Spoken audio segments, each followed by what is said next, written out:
Hello দোস্ত। হ্যাঁ বল। তুই বাসায় রয়েছি আমি দোস্ত। আরে দোস্ত বেরো, বাইরে বেরো। R15 নিয়ে আইছি আজকে, বাইরে যে রোদ, R15 নিয়ে বেরোতে হবে। ও R15 নিয়ে বেরোবি তাই? আচ্ছা তুই ওয়েট কর, আমি আসতেছি দোস্ত। আচ্ছা তা তাড়াতাড়ি আয়, বুঝছিস? আমি কিন্তু তোর বাড়ির সামনে দাঁড়ানো আছি। আচ্ছা ঠিক আছে দোস্ত, থাক আমি আচ্ছা আসতেছি।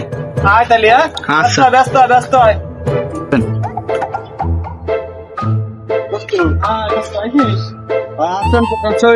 R15 কই তোর? R15 এখন তো রোদ্দুর মেলা, বুঝিস না? এখন তো এইভাবে যাওয়া যাবে না। R15 নিয়ে আইছি আমরা, যত দূরতে পারি মনে কর বাতাস লাগবে, ফুরফুরে বাতাস, একেবারে রিল্যাক্সে চলে যাবে। এই যে দোস্ত R15। কি পছন্দ হয় না? ওঠ ওঠ ওঠ, পিছন ওঠ ওঠ। হাওয়ায় কাম হ্যাঁ দোস্ত। কি রে?